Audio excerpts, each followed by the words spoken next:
The meeting. The space station floated silently above a dying blue planet. Inside, hundreds of beings from different worlds moved through bright metal corridors. Some were tall and strange, others small and quiet. But everyone followed the same rule: don't cause trouble. Jace was just a human. He worked as a translator, helping species understand each other. It wasn't a fun job, but it paid enough for food and a bed. Most days were the same. Walk to work, fix a few translation bugs, go back, sleep. But today was different. As he walked through the market sector, the lights above flickered once. Not a big deal. They always did that when the generators were tired. Jace sipped his synth coffee and kept walking, eyes half open. Then he saw her. She stood at the far end of the hall, tall, with armor that looked like it was made of stars. Black and silver plates covered her from head to toe. A long weapon hung from her back. People moved away from her like she was fire. Her presence was heavy. Her eyes scanned the place like she was hunting. Jace had seen many aliens before, but this one was different. He slowed down, trying not to stare. But his eyes met hers. Just for a second. Her eyes were not normal. They glowed softly, like a storm trapped in glass. Blue and violet swirls moved inside them, alive and wild. Before he could stop himself, he spoke. Your eyes, they look like a storm. Beautiful. The words left his mouth like a whisper. He didn't even know why he said it. Maybe he was tired. Maybe the station air was getting to him, or maybe it was just the truth. She stopped walking. Everyone around them froze. Even the air felt still. Her eyes locked onto his. For a moment, Jace thought she didn't understand him. Maybe his words didn't translate right. Maybe he said, something wrong, very wrong. She walked toward him, 1 step, 2 steps, 3. Jace's heart started to pound. What did I just do? He thought. She stood in front of him now, taller by at least a foot. Her armor made soft clicking sounds as she moved. Her face was calm, but her eyes, they burned brighter. You spoke the words, she said. Her voice was deep, calm, but sharp like metal. Jace blinked. I was just... Before he could finish, the station alarm screamed. Red lights flashed. The ground shook. Sector 7 breach. All personnel evacuate. Smoke rose from the far end of the market. People started to run. The warrior didn't move. Instead, she grabbed Jace by the arm, not rough but strong. You come with me. Now. What? Why? You marked yourself. I don't even know what that means. She didn't explain. She pulled him through the crowd, fast and quiet. People moved aside. No one dared block her path. Jace tried to keep up, his mind spinning. What did I do? Why did she say I marked myself? They moved through hidden doors and silent tunnels, areas Jace had never seen before. The station shook again. Somewhere far behind there was a second explosion. Finally, they stopped in a small, metal room. The door closed behind them with a hiss. Silence again. She let go of his arm and looked at him. You are not safe anymore, she said. I was just trying to be nice. In my world, compliments are not small. You gave a warrior's eye the storm sign. You called it beautiful. That is, a vow. A vow? No, wait. I didn't mean it like that. But you said it, and others heard it. Jay sat down on the cold floor. He rubbed his face. This has to be a dream. It is not a dream, she said. You spoke the ancient words. You looked into my eyes and saw my storm. Now we are linked. Jace looked up at her, confused and afraid. Linked how? She didn't answer. Instead, she turned to the wall and tapped a button. A hidden panel opened. Inside, there was a small silver device glowing softly. We don't have time. They will come. You must leave this station. Who's coming? My kind. Jace stood up slowly. Wait, are they coming for me? She looked at him, eyes glowing again. No. They are coming for us. The warrior's secret. The silence inside the room felt heavy. Jay stood still, heart racing. The alien warrior stared at the hidden device glowing softly inside the wall. Its light reflected in her strange eyes that still made him feel like he was falling into a storm he didn't even know her name. You need to tell me what's going on, Jay said, voice shaking. Why are they coming? Why are we linked now? What did I do? She didn't look at him. I am called Valari, she said at last, still watching the device. I am from the House of Thorns, a warrior caste. We do not speak of feelings. We do not allow weakness. But you broke the wall. I only said your eyes were beautiful. In my culture, she replied, turning slowly toward him, that is not just a compliment. That is a bond offer, a rare, ancient vow. One that only lovers or battlemates speak. Jace's mouth fell open. I'm not trying to marry you. Her face remained unreadable. It doesn't matter. You spoke it. You were heard. The law is written in blood, and now, they will hunt us both. The floor vibrated. Another distant explosion shook the room. Valari moved quickly now. She grabbed the glowing device from the wall and tossed it to Jace. Hold this. Do not drop it. It carries the coordinates to an old escape pod. It will take us far away if we reach it alive. But why me? He asked, his voice rising. I'm just a translator. I don't even carry a weapon. She paused. For a moment, something like sadness crossed her face. You don't understand, she said softly. My people are not only warriors. We were made for war. We were created, not born. Cloned, trained, shaped from childhood to destroy. Her voice grew colder. We were not allowed to love, not allowed to hope, not allowed to speak beauty. But when you looked into my eyes, you saw me. Not my armor, not my mission. Me. Jace blinked. I didn't mean to, but you did, she interrupted. And now they will erase us both. Suddenly, the door behind them shook violently. Someone or something was trying to break through. Valari's eyes snapped toward the noise. She drew her weapon. It unfolded from her back like a shadow, long, dark, and humming with hidden power. They're here, she said. Who's they? Jace asked, stepping back. My blood sisters, the execution unit. The door began to glow red from heat. Valari pushed Jace toward a metal hatch in the floor. Go down, slide fast, don't stop. Jace hesitated. What about you? I'll hold them off. Go! He jumped into the hatch. A long slide pulled him down into the dark. He heard metal crash above. The door broken. The fight beginning. Laser blasts. Screams. And then silence. He landed hard on cold ground in a lower level of the station. Dirty, dark, full of leaking pipes and old machines. Jace stood, breathing fast, trying to think. Why was this happening? He only said one, small thing. He looked at the glowing device in his hand. It showed a map, blinking slowly, leading him somewhere deeper underground. He followed it. The station groaned around him. Lights flickered. Shadows moved where they shouldn't. He passed a window. Outside, in the black of space, he saw something that made him freeze. Dozens of ships had arrived, not normal ones, sleek, black, and sharp like knives. His translator chip identified their code. Deathblades, Royal Execution Fleet.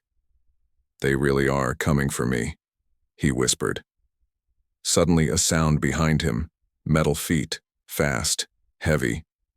Turned, ready to run, but it was Valari. Her armor was cracked. Blood, dark silver, ran from her shoulder. You made it, he said, surprised. I had to. You carry my bond now. We have to leave this station. No, she said, voice low. Not just leave, we must fight. You awaken something they fear. What could I possibly awaken? She looked at him with eyes still glowing even through pain. You reminded me I am more than a weapon, and that is dangerous to them. Behind them, another explosion. The map blinked faster now. Come, Valari said. This is just the beginning. The forbidden vault. The tunnels grew darker as they moved deeper into the heart of the station. Jace followed close behind Valari. She was limping slightly, but her grip on the weapon never loosened. Her silver blood still dripped from the broken part of her armor, but she made no sound of pain. She walked like a storm, focused, deadly, silent. The glowing device in Jace's hand kept flashing faster. It was leading them to something. Somewhere. "How bad is your injury?" Jace asked quietly. Valari didn't answer. She stopped at an old metal door and placed her hand on a scanner. It beeped once, then turned green. The door slid open with a hiss.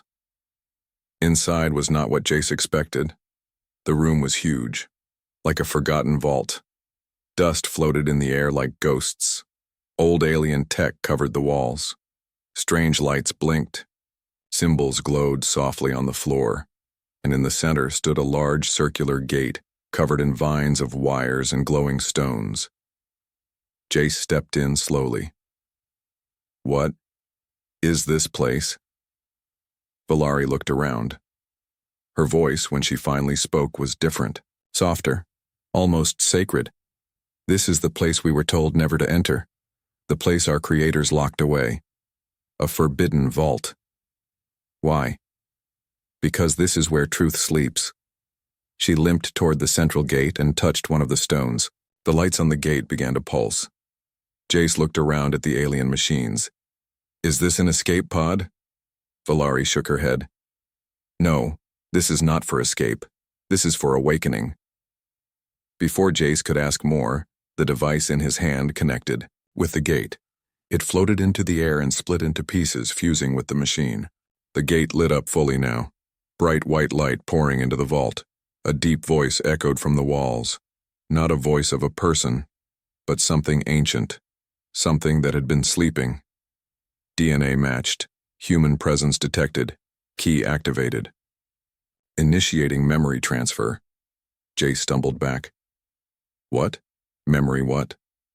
Valari looked at him wide-eyed. "They told us no human ever survived the gate. They said humans were too weak, but the gate accepted you." The lights turned red for a moment. Transfer beginning. Suddenly, Jace screamed. A surge of energy hit his brain like a thunderstorm. Images flooded his mind, places he had never seen. Wars fought in the stars. Soldiers that looked like Valari, standing beside humans. Together, fighting something darker. He saw Earth burning. He saw the sky rip open.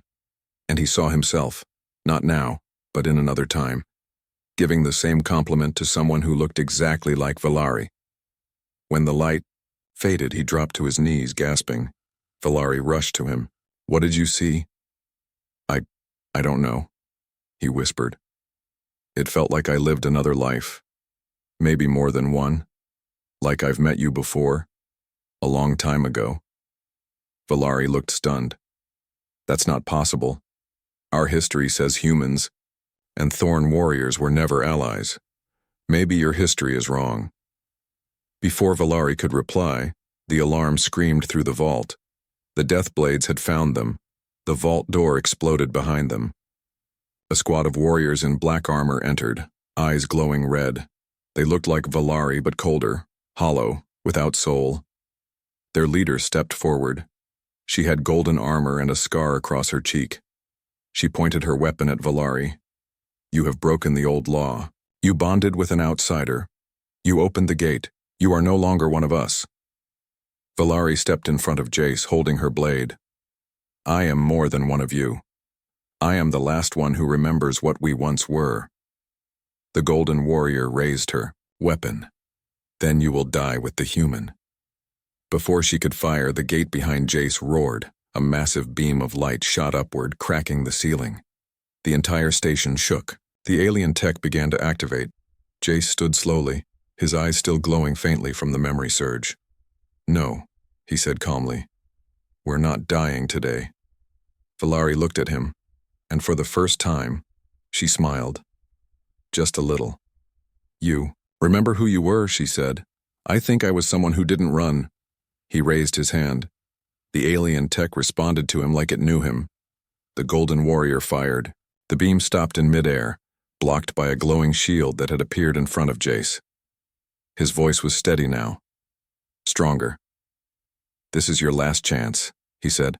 "Let us go." But the Deathblades rushed forward. Valari shouted. Then, "We fight together!" The memory code. The vault shook as the Deathblades stormed forward. Their footsteps hit the metal floor like thunder. The leader, the golden-armored executioner, moved faster than the others, blade drawn, rage burning in her eyes. But she didn't know what had awakened in Jace. Valari stood beside him, blade ready, breath slow and focused. Then the vault's alien tech reacted. The stones in the walls pulsed brighter, and a wide arc of glowing blue light spread around Jace and Valari, forming a shield. The enemy blasts hit it and bounced off like sparks hitting glass. Jace looked down at his hands. They were glowing faintly in the same color as the shield. The ancient machine was still connected to him. "I don't know how I'm doing this," he whispered. "You don't need to understand," Valari replied, eyes locked on the Deathblades. "You just need to survive." The Golden Executioner signaled her warriors. "Break the shield, bring me the human, alive." They began to fire heavy plasma rounds. The vault's walls cracked, sparks flew, the shield weakened with each strike. Valari narrowed her eyes. "This shield won't last. We have to move." Jace turned to the gate behind him, still glowing, still humming with strange energy. "Can this thing take us somewhere else?" "It doesn't just move people," Valari said. "It moves time, memories, even destiny. It's not a door, it's a choice." A shot from the Deathblades hit the edge of the shield. A small hole formed. Valari leaped through it before Jace could stop her. Her blade clashed with the enemy, sparks flying in all directions. Jace shouted, "Valari!" But she didn't answer. She was already lost in the fight, dancing between warriors, blade flashing, armor breaking. Something stirred deep inside Jace again. He closed his eyes, and suddenly, he was somewhere else. He was standing on a battlefield, under a red sky. Ships burned above him. Thorn warriors fought beside humans screaming war cries, and in the middle of it all, a younger Valari, wounded but laughing, stood at his side. He remembered. That life, that bond, that war. He and Valari had fought, together before, not once but many times across different timelines. The bond wasn't an accident. It was a cycle, a loop. Each time the universe brought them together, and each time something tore them apart. Jace snapped back to the present. He opened his eyes, breathing hard. The gate was glowing stronger now, responding to his full memory unlock. Then he heard Valari cry out. He turned. She was on the ground, blade knocked away, surrounded. The Golden Executioner stood over her, ready to strike. Jace didn't think. He ran straight into the chaos. The shield fell as he passed. Blasts hit near him, but the tech still clung to him like armor. The Executioner saw him too late. Jace raised his hand.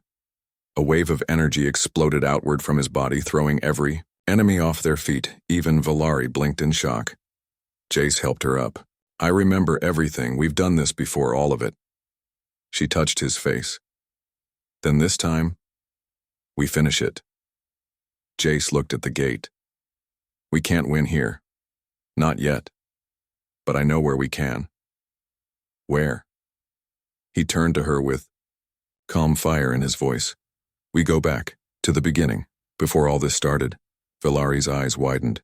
"You want to use the memory gate? To time jump? Yes, if we stop the creation of the Deathblades, we stop this war before it begins. It's forbidden." "So is love," Jace said with a grin. She stared at him for a second, then nodded. They ran toward the gate. The Executioner stood, up behind them, rage in her eyes. "You will never escape the cycle," she screamed. Jace turned as he and Valari reached the center of the glowing portal. "We're not escaping it," he said. "We're breaking it." Then he and Valari stepped into the light, a blinding flash, and then nothing. The first war. The world that opened on the other side of the gate was nothing like the station. There were no metal walls, no alarms, no plasma rifles, only silence. Jace and Valari stood in a wide valley, surrounded by tall silver trees that shimmered under a golden sky. The air was warm and full of strange life, glowing insects, soft winds, the quiet song of a world untouched by war. Jace looked around, stunned. Where are we? Valari scanned the horizon. This is not a battlefield. No, Jace said, it's before the war. Before they turned you into weapons. He held up his wrist. A small piece of the alien tech still clung to him, now showing a holographic timeline, slowly ticking backward. They had arrived not just in another place, but in another time. This is the origin world, Valari whispered. Our home, before we were changed. They walked through the forest in silence, careful and alert. Valari's armor was still cracked, but something in her posture had softened. Here she wasn't just a soldier. She was something more. Something closer to human. Soon they reached a cliff. Below them lay a large white facility, a perfect circle surrounded by towers and glowing antennas. It pulsed with energy. That's where the death blades began, Jace said. Where they took you, I broke your minds and rebuilt you into tools. Valari stared at the facility, her jaw tight. I was 5 cycles old when they took me. I remember the pain, but not what came before. We're going to change that, Jace said. Before they could move, a strange sound filled the air, like wind turning into a voice. From the trees behind them stepped a figure. Not a warrior, not a soldier, a woman. She looked human, but her skin had the shimmer of something ancient. Her eyes glowed, but not with violence and with memory. I've been waiting for you, she said. Jace took a step back. Who are you? The woman smiled. I am the architect. I built the memory gate. I built the vault. I also built them. Looked at Valari with something like sorrow. You built the Thorn Warriors? Valari asked. I built hope. But the kings turned it into war. Jace stepped forward. Can we stop it? The architect's smile faded. Maybe, but time is not simple. You can change a moment, but every change has a cost. I'll pay it, Valari said without hesitation. The architect studied her. You're not like the others. You remember what you were before the blade. That makes you dangerous. Good, Jace said. Because we came here to be dangerous. The architect raised her hand. A map formed in the air, showing the facility's core. At the center, there is a cradle, she said. It holds the original code, the template used to create all Thorn Warriors. If you destroy it, the cycle ends. What happens to me? Valari asked. The architect hesitated. You will remain. But your past, the one you remember, may vanish. You will become someone else. Someone who was never turned into a soldier. Valari looked at Jace. Will you still remember me? Jace reached for her hand. Even if the stars forget you, I won't. She smiled, truly smiled, for the first time. Suddenly the sky cracked. A ship, black, sharp, burning, appeared above the forest. The death blades had followed. They breached the gate, the architect said. They came through your memory trail. You must hurry. Valari turned toward the facility. We'll make it. They ran. Through trees and roots, down hills. Toward the past, they had to change. As they reached the edge of the facility, alarms began to scream. The sky filled with dark shapes. The death blades descended. Not many, but enough. Jace and Valari fought side by side. This time not as a broken warrior and a confused translator, but as equals. Valari moved like lightning, blade cutting through shadows. Jace used the memory tech like a shield, warping light and blocking strikes. They reached the cradle chamber. Inside, a glowing sphere floated in the air. Pure, pulsing energy, the heart of the program that made the Thorn Warriors. It's beautiful, Valari whispered. It's poison, Jace replied. It took your soul. She stepped forward and placed her hand on the cradle. The machine spoke in her voice and a younger version. Welcome, Template Alpha. Shall we begin creation? Tears fell from her eyes. No, she whispered. You end with me. She pulled her blade and stabbed the cradle. It screamed, light pouring out, waves of memory collapsing, rewriting time. Outside, the death blades began to vanish, one by one. Erased. The timeline cracked and folded inward. Jace grabbed Valari's hand. Hold on. Everything exploded into light. Echoes of a broken time. The world had gone silent. No alarms, no explosions, no wind, no breath. Just light. Endless, soft, white light. Then slowly, like the first crack in morning ice, the silence broke. A heartbeat. Jace opened his eyes. He was lying on stone, smooth, warm, glowing faintly beneath his back. The sky above him wasn't sky at all. It was a shifting canvas of memories, ghosts of moments floating like dust in the air. He sat up, breathing hard. Valari? No answer. He stood quickly and looked around. He was no longer in the forest. No longer in the past, he was in between timelines. The architect had warned them. Time is not a straight line. It folds, it remembers, and sometimes it resists. Jace walked forward through the strange space. Memories moved around him like mirrors, showing versions of himself he didn't remember, fighting in different battles, wearing armor, holding Valari's hand beneath alien stars. Suddenly a voice echoed through the air. You broke the cycle, but the cycle broke you back. He turned. A figure was walking toward him, calm, tall, familiar. It was Jace, but older. His hair was gray at the sides. His eyes had seen too much. I don't understand, the younger Jace said. You do, the older one replied. You came here to fix time. But time doesn't want to be fixed. Every change you make echoes, and some echoes scream. A pulse shook the ground. The memory sky flickered. Somewhere, something was collapsing. Where's Valari? The younger Jace demanded. She's in the in-between, like you. But her echo is fading faster. Then help me get her back. The older Jace looked away. If you bring her back, you bring back everything. The war, the pain, the bond. I don't care.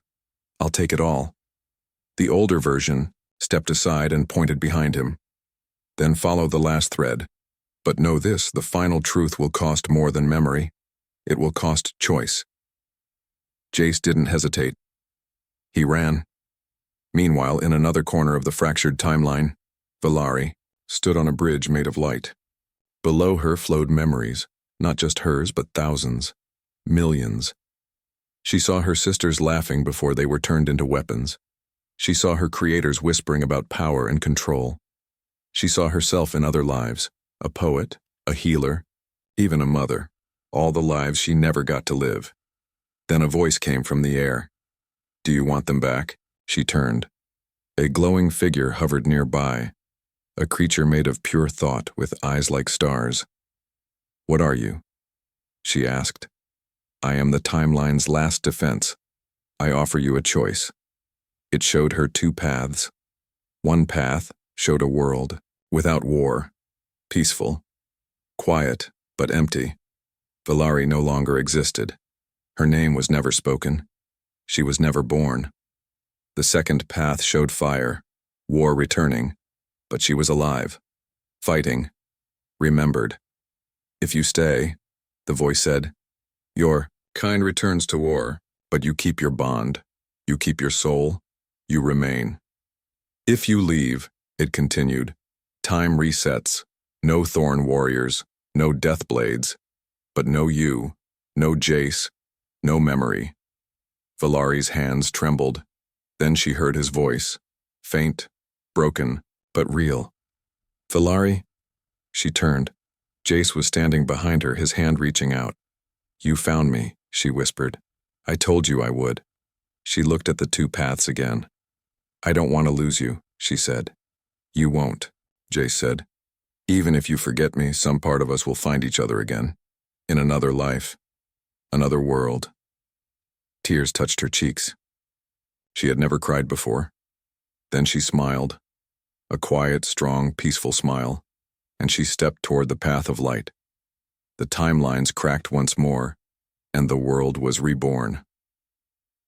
Jace awoke in a hospital bed, on Earth. He sat up, confused.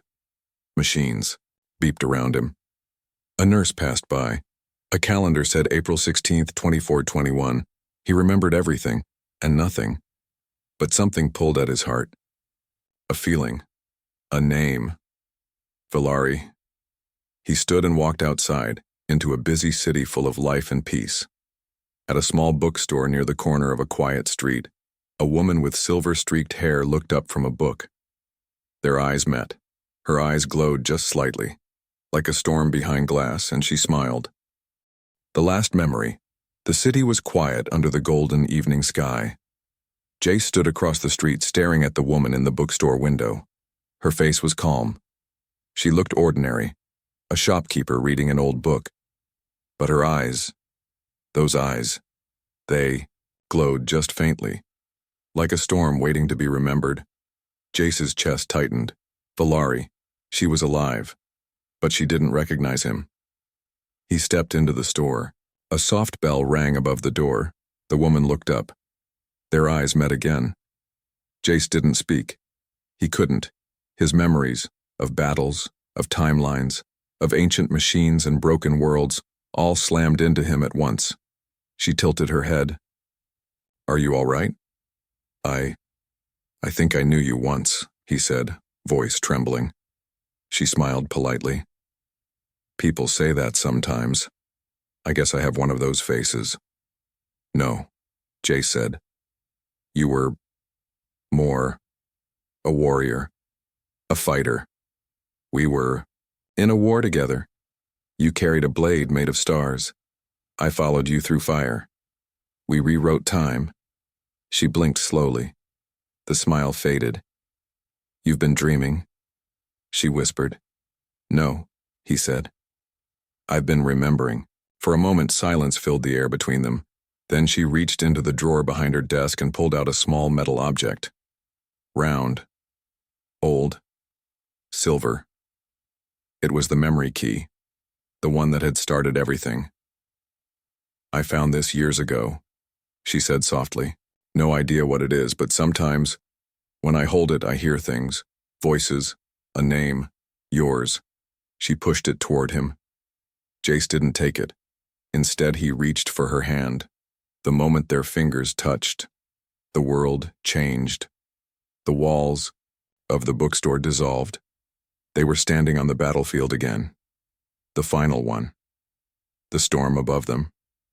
Their past selves fighting in slow motion around them. But something was different. The universe had paused. And from the sky, the architect descended, a being of memory holding a glowing scroll. "You broke the cycle," she said, "but time remembers everything, even what you chose to forget." She looked at Valari. "You gave up your name to save your people, but your bond, it could not be erased." She turned to Jace. "And you, the one who remembered, you carried her memory across every world, every life. Because love once planted does not die. It only waits." Valari's eyes filled with tears. Not warriors' tears, real ones. "I remember now," she said. Jace nodded. "So do I." The architect raised the scroll. "You have one final choice." "What is it?" Jace asked. "You can live a peaceful life here, together. No war, no enemies. But no memory of who you were. Just quiet love. Or," she opened the scroll, "you can return to the stars, to the real war, the one still waiting in the shadows. A greater enemy is coming, one the death blades were made to fight. If you choose that path, on your fight begins again, with your full memory, full strength, full pain." Valari looked at Jace. Jace looked at her. "What do you choose?" and the architect asked. Valari stepped forward. "We choose both," she said. The architect paused. Explain. We live in peace now, she said. But we prepare. We remember. We train others, quietly, silently. When the enemy comes, we will not be weak. We will not be broken. Jace smiled. We will be ready. The architect considered their words. Then she smiled too. Then so it shall be. The battlefield vanished. Years passed. On Earth, Jace and Valari lived simple lives. They opened a training hall, not for war, but for memory, for connection, for strength of spirit. Children came. Stories were shared. No one knew the truth. But on quiet nights, beneath the stars, they would sit on the roof and look up together, waiting and watching, because somewhere in the dark, beyond the far edge of time, the real war was still coming. But now, the galaxy had two guardians who remembered everything. The end